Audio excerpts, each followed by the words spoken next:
What is going on, people? We are Tottenham TV here, back again with another Tottenham update for you guys. Joining me today on today's Tottenham update, he was described in the last video that he was on as the Scottish guy everyone likes. It's Brains McLeod. How are we doing, Brains? I did not know that, but yeah, thanks very much for the that's a nice So thing. you got a lot of positive compliments. A few comments in the chat saying, "I like this Scottish guy. You should get him on more." So here we are. When you go on and start chatting in the actual chat, you actually kind of start bantering with people. So I think it's just about a whole bunch of people that I kind of already been bantering with that kind of get with anyway. You know what I mean? Well, appreciate your time as always. We're going to start off looking at Jan Min-hyuk. Now, he has arrived in London. Okay, so Jan did a press conference in Incheon Airport in South Korea before arriving to London, saying he was so excited about the move that he couldn't sleep, and the only thing he could do was watch Tottenham, which was obviously we played Southampton on the Sunday. So I guess that's the. It sounds like it was his last resort, but anyway, I hope he wasn't saying he wanted to watch Spurs send him to sleep. But anyway, he also was asked about how he would fare in the Premier League. He said, I think I'm a little smaller, but also more agile than the players I'm competing with at Tottenham. I'm confident in my instant speed, and I'll do my best to show my skills at Tottenham. There's a few clips here you can see of him arriving. He's very emotional here in that clip, apparently, of arriving at the airport. I mean, some people say he's emotional. He could just be knackered from the flight, but apparently he was quite emotional at the airport. If you scroll up as well, there was him. This was him saying hello to the Spurs fans, announcing his name. Speaking in English. It's an honor to I don't know if you can hear it. He says, my name is Min-hyuk Yang. It's a pleasure to be here. So here, speaking his first few words in English, which Sonny said is going to be very important for him once to adapt to life at Spurs. This is him, obviously, signing a few autographs for some Spurs fans at London Airport. I think it's at Heathrow, is it? I'm not sure which one, but that's him arriving. Sonny as well has had some quotes ahead of Jan Min-hyuk arriving to the training ground. He said he's a very bright player, so I'm excited he's coming here, and I'll try to help him as much as I can, but we have to avoid putting too much pressure on him. He's a similar age to Mikey Moore. Everyone loves Mikey, and when Yang is here, I hope everyone loves him like Mikey. He's had a fantastic first season in the K-League, and he's not scared. So nice words there from Son Heung-min. Obviously, with Tottenham having a bit of an injury crisis at the moment, Odegaard, Richarlison currently out, there could be an opening for him to potentially get some game time earlier than expected. But what do you expect in terms of impact? Do you think he comes in and instantly, like, as in gets game time, or do you think it'll be a bit more like, Bergvall or Archie Gray, where they kind of get bedded in? Like, because you got to remember with Odegaard, who's 19, I know he had some Prem experience, but as soon as he came in, he was in the team, wasn't he? Before he got injured, he was making his debut. So there's evidence there that Ange will throw a player in, but with other players, like I say, with Mikey Moore, with Lancashire, with Bergvall, he's kind of bedded them slowly. So what do you expect? Do you expect him to get some game time early? Yeah, I mean, it's kind of hard to detach your expectations from what you kind of want to happen, and from understanding that he is like a super young player coming from a different culture, doesn't have any of his support networks around him, won't have the same kind of training, coaching staff, any of his routines will be gone. I think you should just kind of give him like a bit of time to just adjust. Climate, everything's going to be different, and it's cool. I love that Sonny is trying to say, he's trying to measure our expectation. He's saying, look, he is a good player. He's like Mikey. He's got all the talent in the world, but we don't know. So don't just think. But my worry is that the problem that we have with a club that doesn't want to just buy a big bunch of a big squad,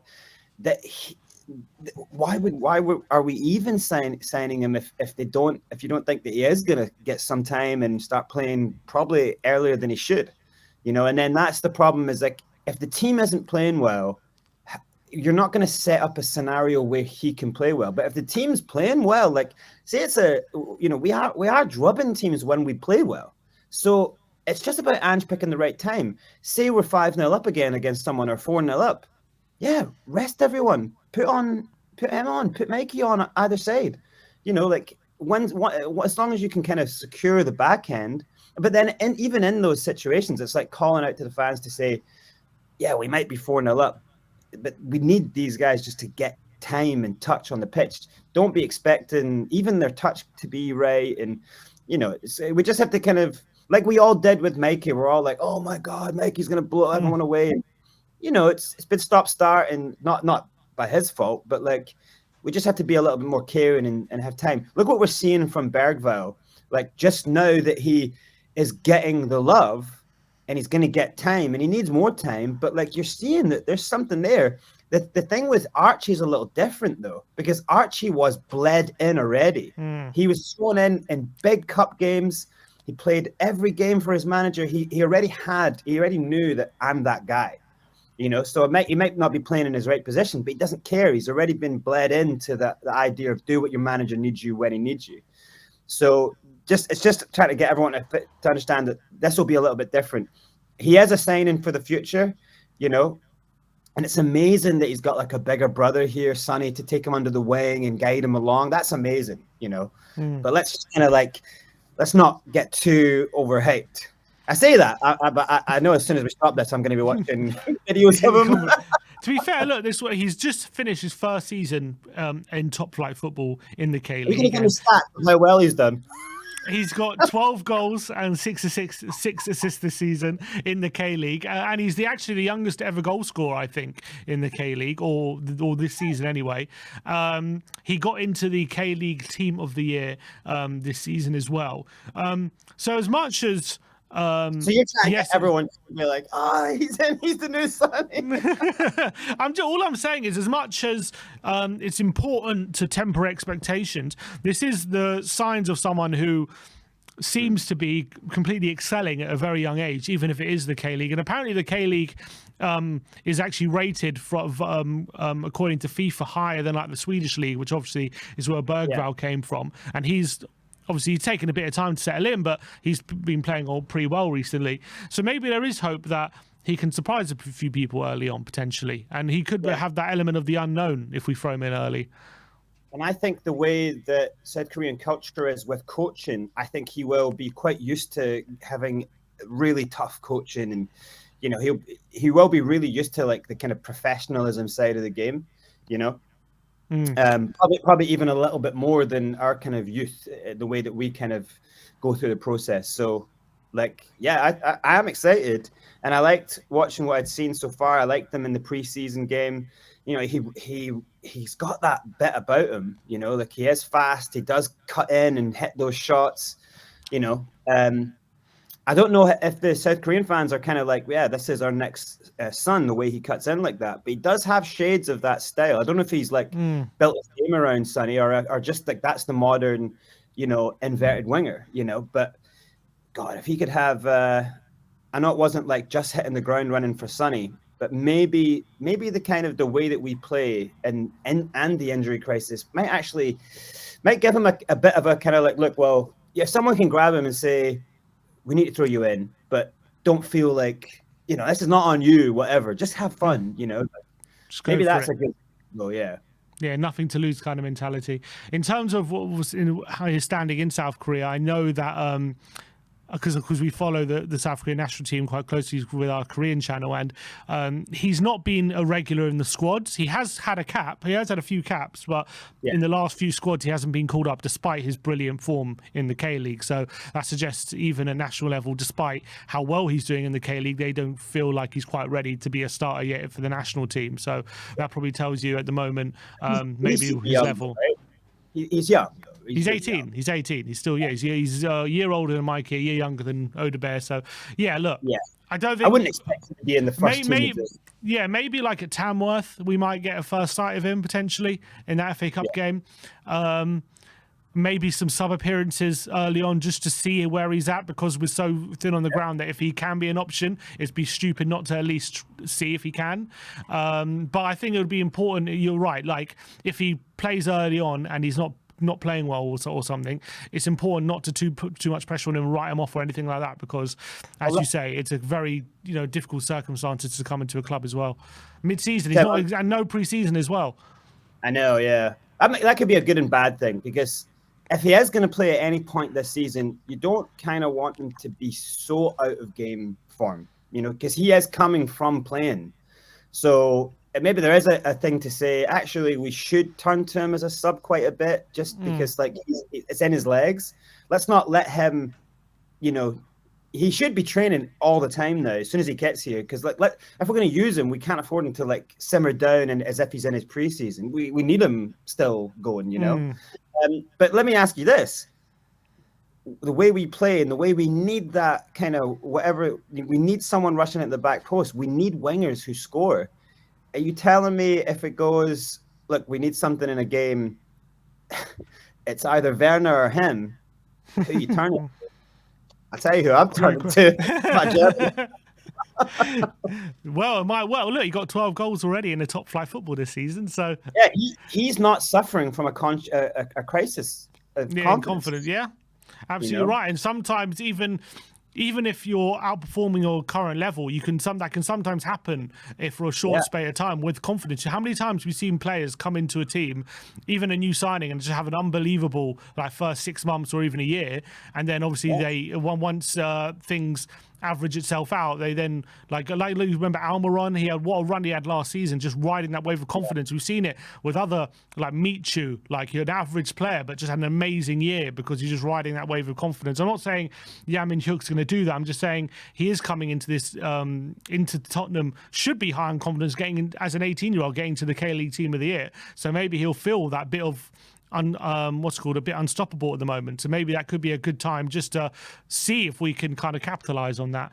I think it's probably just a case of game by game kind of the situation. Maybe it's not a case of throwing him in at the deep end of starting a game or anything really big, but more if he's an option and he's there and he's ready and he's trained well and it looks like he's not kind of hiding in training. With a player like a winger it's all about your first touch and how you get ready. You can see if someone's maybe not taking the transition well, but if he's going for it in training and Ange feels let's just see it. Let's just see how he goes. Maybe he is worth sometimes taking a little bit of risk with him, but just not the kind of life destroying pressure. All right, let's move on to the next topic. Let's talk about Richarlison. And the Fluminese president, Mario Bentancur, admits that Fluminese have interest in signing Richarlison in January. He said, what we have is concrete today is that we express our formal interest in Richarlison. We know he's interested in returning to the national team.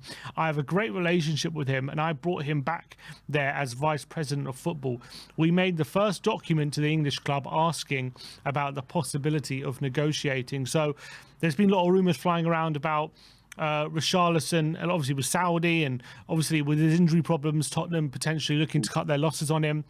In January, there are rumours. Well, we've had some information that he should be back around January 6th, between 6th and 9th into the first team. But obviously, he came back, didn't he, November time after another injury hit start to the season, came off the bench against Villa and then got injured again after getting an assist. So even when he returns from injury, can we trust him to stay fit? It's another question. When it comes to Richarlison, are you at the stage now where even if he is fit in January, if Fluminese are willing to take him on loan for 6 months to build his confidence, whatever, you just do it and you just say, send him on loan and sign a striker because we can't rely on him? Or do you just say, actually, we're going to need him between now and the end of the season, and we're better, even if it's risking him not staying fit, it's better to take that risk than getting rid? No, I don't think there's any point taking that risk. That risk is insane. We need to be able to give Dom Solanke a bit of rest, and we aren't bleeding Will Lancashire in enough. If this is what I'm saying about the Yang situation, is quite clearly Ange hasn't really seen enough from Will, which I think he has kind of shown a bit about himself. He's so young. He scored a goal in a Europa League game. That's a big deal. But Ange hasn't seen enough in him to give Dom some time off. So, he should have been. Dom shouldn't have started the second half against Southampton. Will should have got the whole second half. What's the problem here? So if you aren't going to use a young player like that, and you don't have Richie, like, and every time you bring him back, he gets injured again. We don't really know the extent of what this issue is, but it's quite clearly not good. How can anyone risk not having him around and then being in the same situation when we need to go on a run by the end of the season? I think it's too important to be threadbare up top there. You know, Dom needs someone else to give him a break. You know. But what if there was a possibility of, you know, sending Richarlison on loan and making room for maybe another striker to come in potentially? Would that, you know? Are we going to send him on loan and then buy, or are we going to get a loanee in? Yeah, you know? you're probably right. Considering he's a £16 million investment on him, are we just going to loan him out? Yeah. I think I'd love if Fluminese were interested in taking him. It's just, for me, I think it's like, there's that thing with a lot of players who are so in love with the idea of playing for their national team. He wants to get back there. Is he going to get back there, going back and playing in Brazil? How many of the Brazil squad are local? You know what I mean? It's most of their players are playing in Europe. And so, yeah, I just think for him, I think he's probably going to view it like, there's no way I'm getting back in the. He could go to Fluminese and be the top scorer in the league, and I don't think it will get him in ahead of. But he's not going to get in ahead of any of those players at Spurs, because he's not the starting guy. He's not. His legs don't have it to go for the next 6 months. Even if he does, he's not going to start over anyone. So I think it's 6.5 dozen to the other. You know, it's like, it's a big risk for him. He should be looking at it like, I just need to play. Because if he goes on 6 months loan at Fluminese, then he can maybe get a deal to go to another big European club. That's how I would. I think there would be minutes for him here. It's just he can't stay fit. I think he would have played quite a bit this season if he had been fit and contributing. And he just hasn't been able to. Last season, you know, a bit of a different. He obviously had physical issues as well, but he also had a few, you know, mental problems which he had to work through, and, you know, personal issues he had to sort out, which obviously I'm very sympathetic to.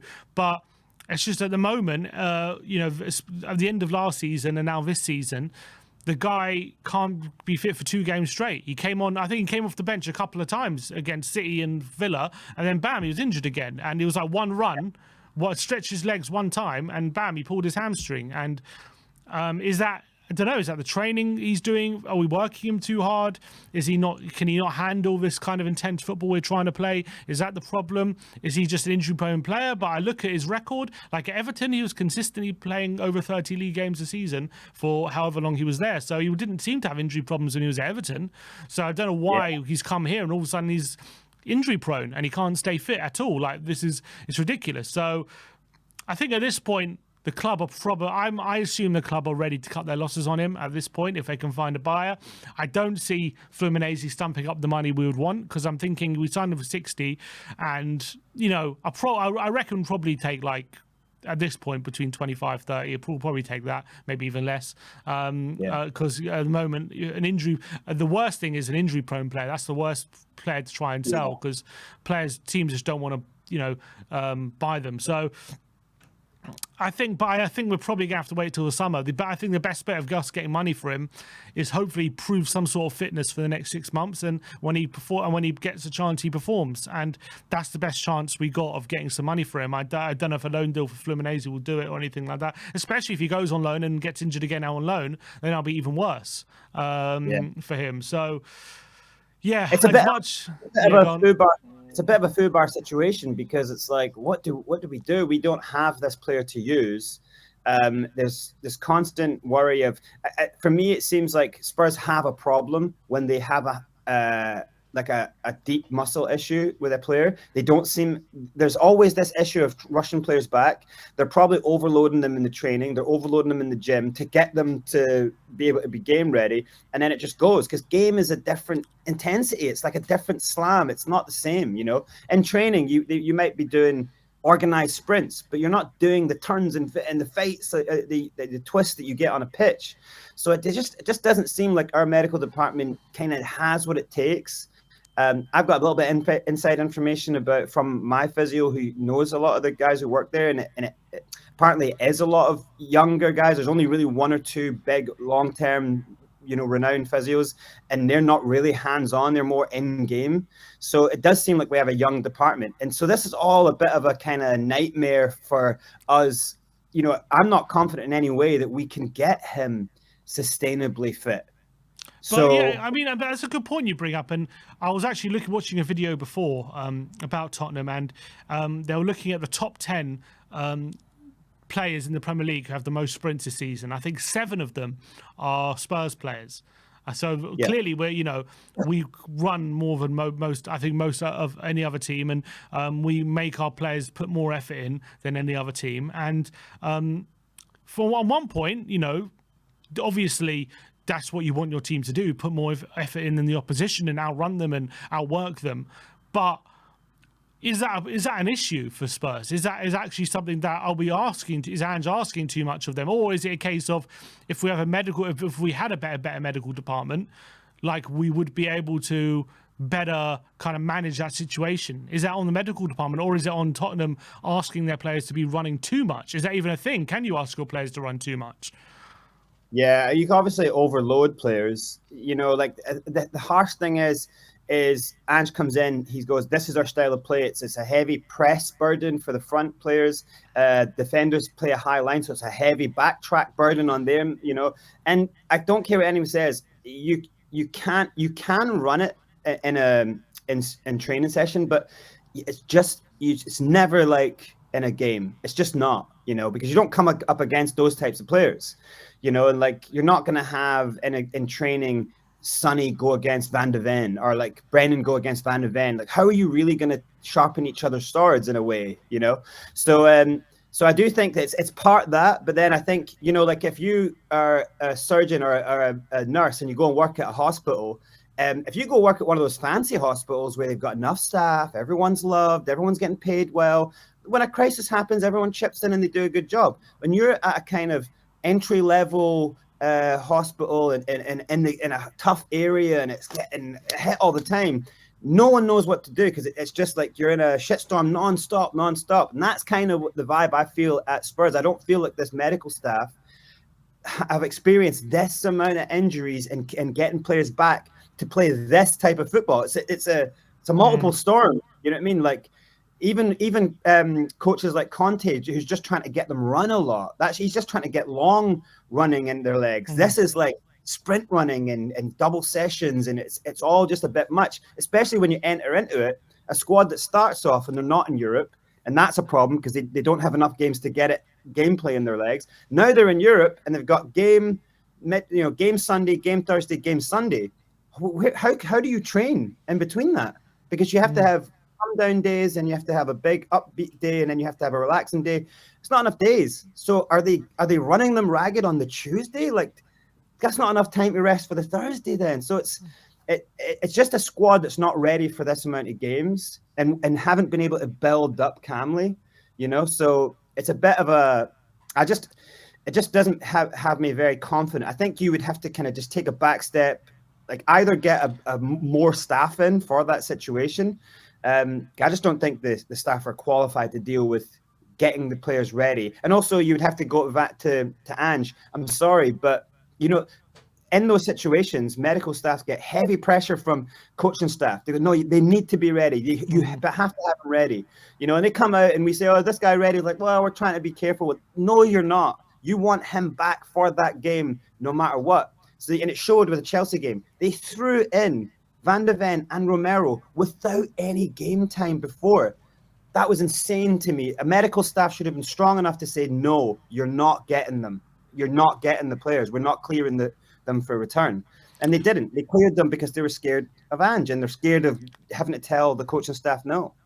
Yeah, and reportedly that's why Tottenham are going through their second time of the season having a medical review of the medical department of this season, and because of the constant injuries. And Miller, I kind of feel like Ange has to take some sort of a blame as well when it comes to the amount of injuries we're getting, because if you want your team to be that intense that much, constantly on the front foot, constantly going 100 miles an hour, there's, especially with the amount of football players are now playing and the intensity that they're playing at, I mean, it's inevitably maybe going to cause injuries if you're not treating these issues correctly. And what's also quite interesting is the answer might just be staring Ange right in the face, because again, for that same video I was watching, the you know what games we had the most sprints in this season? The average sprints for a Premier League team this season is about 140. And now our games with the most sprints in this season were Ipswich, were Palace, and were and Bournemouth. They were the most sprints. They were the most sprints we've had. And you would think, you know, the more sprints, the more the more his system will work, essentially. And it didn't work. And you know what games we've had the least sprints in was Man City, Man United, and Aston Villa, where we had against Man City, we had 118 sprints. Against Ipswich, we had 208, so nearly 100 less. And so, look, maybe Ange's got to take some lessons there about maybe not burning the players as much. Not to say we should be at 118 sprints every game, of course. It's just maybe there's some games where that should be kind of the right level, and maybe you would save the players from injury a bit. And also, clearly, we can still win games doing that as well. So, and you know what that really says to you, though? That's amazing stats, because that says to you that in no way are these players not playing for him.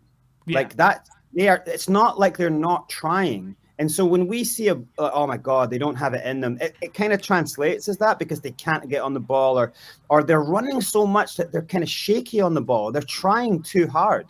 Football it's a flow sport as well. It's a confidence sport. Once you try too hard, it means you don't believe that in the actual normal just flow of it. And so so you can see what they aren't. It's not that they're not trying hard. And essentially what you're saying in those stats is it's the games that they're trying too hard. And those games they're going in, we just have to win this. He's probably going in before the game going, you've got to win this game. And they come out like fired up, running around like mad, but they don't believe.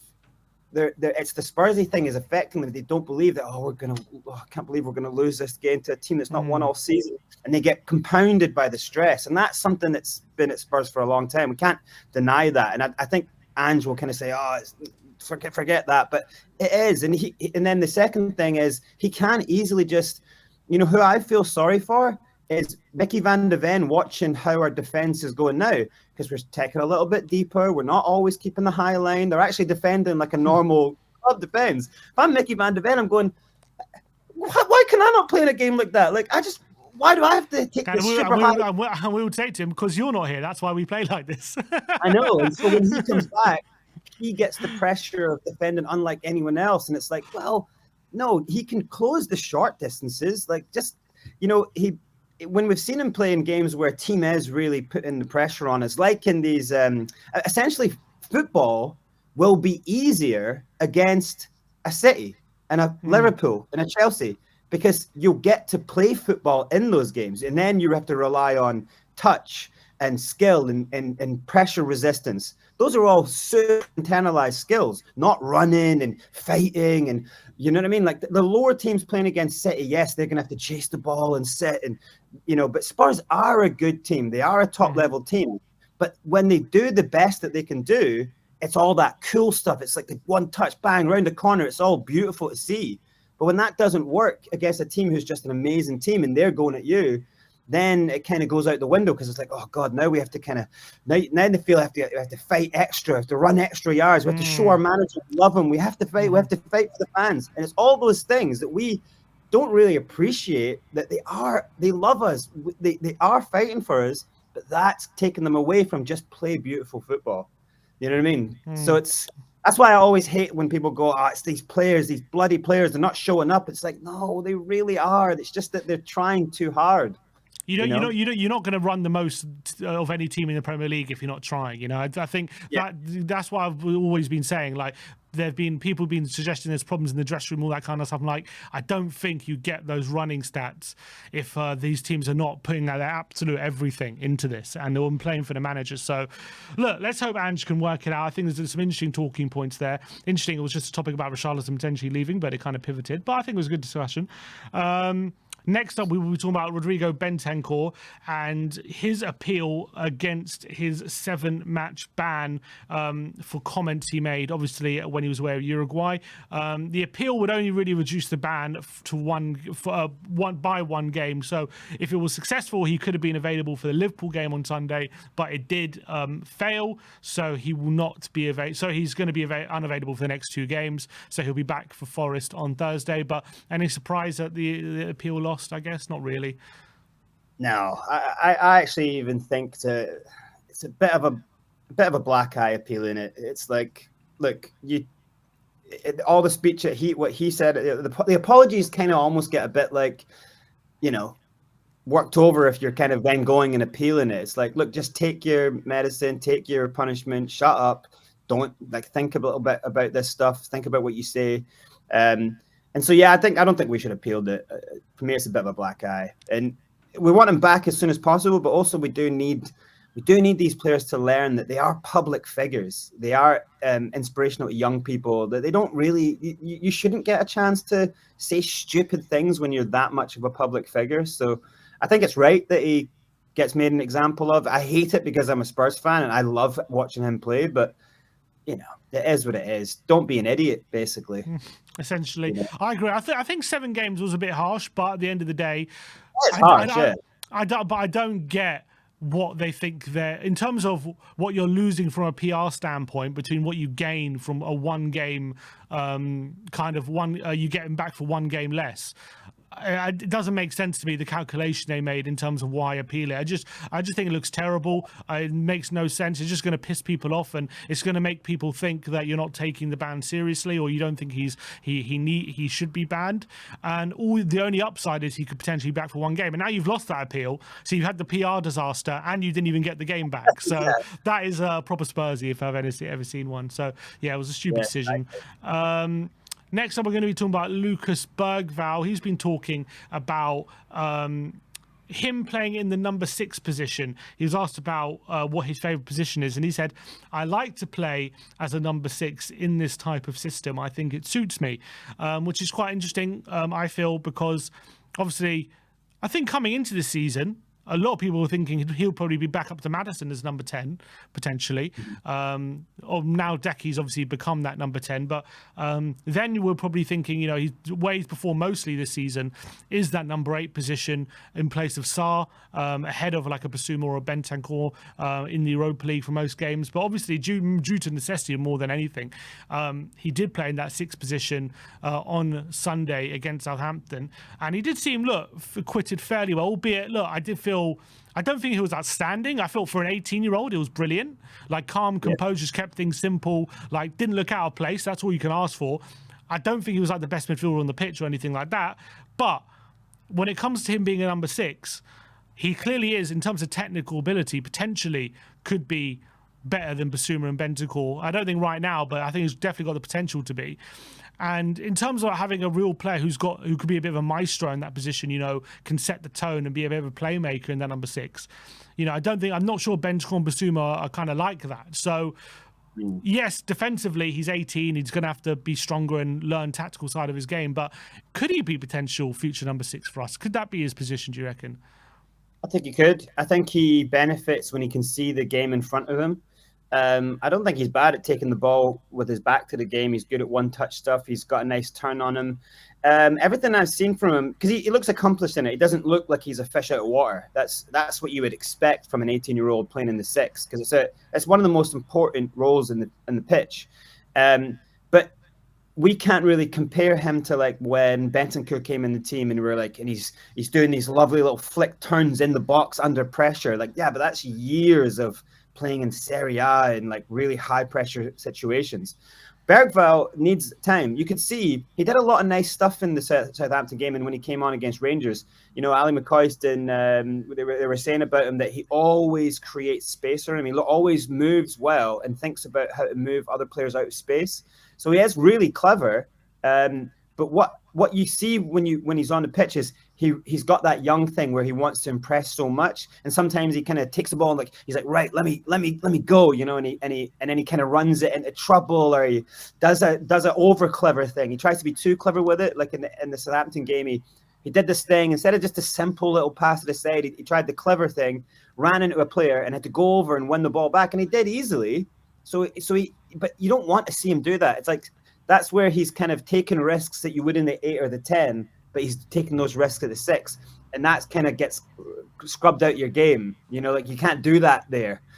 So but he is. I think he's too young to say where he will end up, because I think he's got skills that he could make for a really good winger, like in certain systems, like an inverted. I think he's got an amazing cross on him. I like seeing him when he pops up in one of those 8s, because he can cross the ball better than most. So he's just got so many.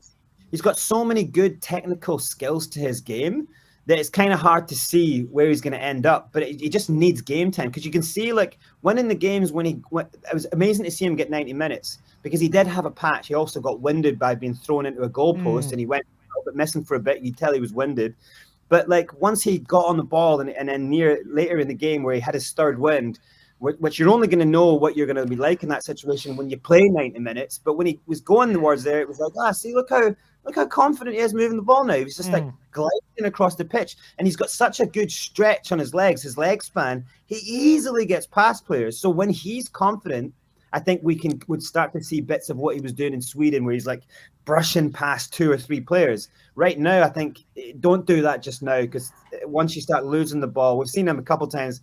You lose the ball, you lose your confidence. Just get good at just feeling the pressure of big games, and then you'll see him do that in his second, third season. Because as in for a first season, we might have had a heightened expectation because of the clips we were seeing. But as in how he's actually doing, I think it's very good.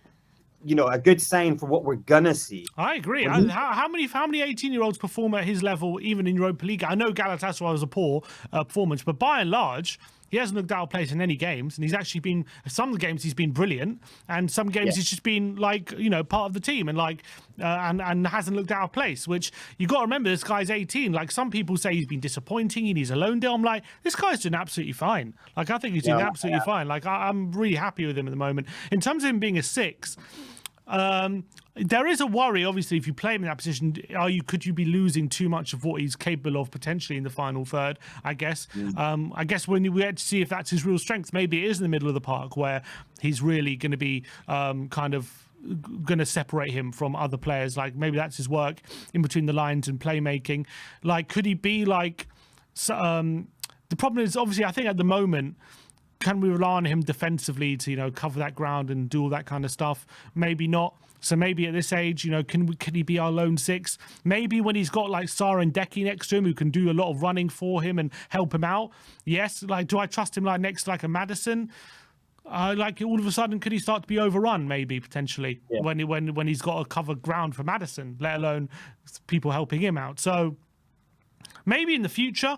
I think he did very well on Sunday. And look, I think on the ball, I think he can be a good number 6. I think he can be that one, because he's actually got very good long-range passing. Like, he's got long-range passing ability, which we don't see often from Basuma or Bentancur. They very much like to play in the middle, in between the lines. They don't like to switch to play and stretch. And from the little cameos we've seen from him, he's got that ability to put it on a sixpence quite often. And his long-range passing is really good. So from that point of view, I think on the ball, he can do all the stuff we need him to do as a 6. It's just whether off the ball, will he leave us too exposed at this current point where he's at in his career. Might be too much risk, but he seems to enjoy it. So we'll have to wait and see how he develops. He's got to learn the position more as well. You can tell he kind of like, he knows, he's been told what to do and he trained what to do, but you can tell he doesn't fully know that position well. Like, it takes time to get comfortable in it. But I can see the elements in him that when he gets comfortable, I think he'll be way more reliable than a Biz, than Basuma, because Basuma is one of these guys who's got immense talent in his feet and quick feet. But Basuma, when he gets tired and he makes these rash things, and sometimes he just doesn't go to the ball, and sometimes he kind of clocks off. He makes so many bad judgment decisions for a 6, and that's really damaged us quite a few times. So when I see Bergvall, some of the mistakes he makes, I think that's just not really knowing the position and being young. When he gets more time in that position, I think he would be so much more assured and comfortable and moving the ball quick, because he's not trying to do a drop shoulder turn into danger, He's just trying to just move the ball, just move the ball. You know, it's simple. It's like a simple remit of what you have to do. He's obviously better than just doing that. But if we want someone who's calm, once he plays that well, I think he would be. Like you're saying, I think, would that be enough for him for what he wants to do, you know, with the ball, you know, going forward? You know, he might feel like, actually, I should be up there. I can do more. But then he's got to get game time to show that he can do that. Anywhere he plays, he's got to have enough time, and we're not going to see that just yet this season, you know. Definitely. Yeah, I think I agree with that. But I think hopefully Sunday's performance will lead to more opportunities for him. Last but not least, we're going to be talking about Tottenham making an announcement today that they are partnering with Netflix ahead of the season 2 launch of Squid Games. And as part of the launch, they will have basically in the stadium, they'll have experiential activities for fans in the Liverpool game and the Wolves game. This includes Squid Game guards roaming around the stadium in their pink hooded jumpsuit for photo opportunities, and a giant blimp of Young Hee-dol featured in the red light, green light game appearing outside the stadium pre-match.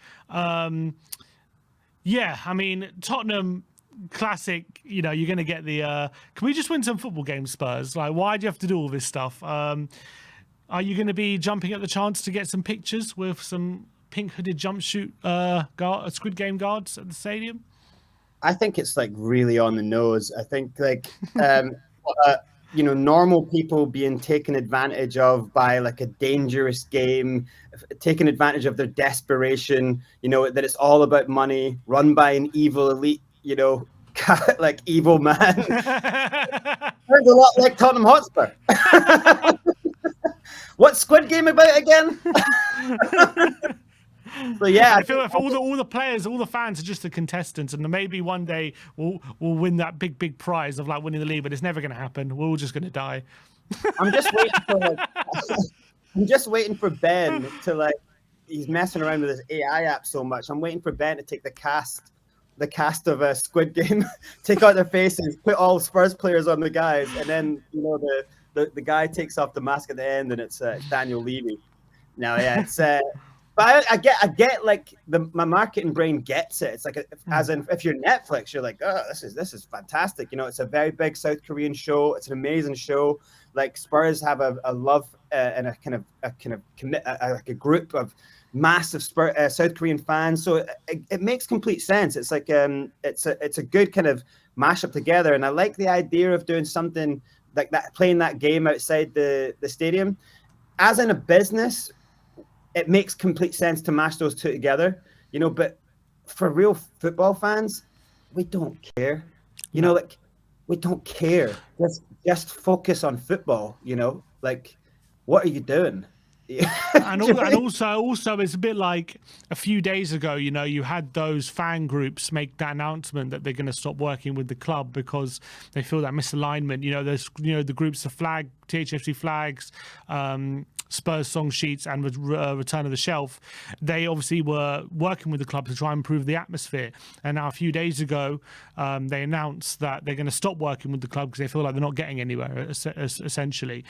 And then a few days later, we know we're making announcements like this, where we're having all these marketing ploys about Squid Games, and you know, instead of improving the atmosphere, we're going to have these pink hooded guards walking around the stadium and trying to get people to take selfies with them. And you know, for a big game like Liverpool as well, where, you know, we want everyone up for it, we want the crowd to be completely behind the team. I doubt it'll make a difference in that aspect, but just in terms of perceptions and PR standpoint, you know, to have one a few days later than the other, always again puts it in front and center of everyone's mind that where the focus is of this football club. It's not on, you know, on the pitch, getting the fans to create an atmosphere, getting a team that's going to win games and compete big times. It's about marketing opportunities and getting as much money as possible and growing that South Korea fan base and all these different things which aren't necessarily going to create a better what's best for the footballing side of this club, which is always questioned about whether that's the priority. And when you have these kind of things,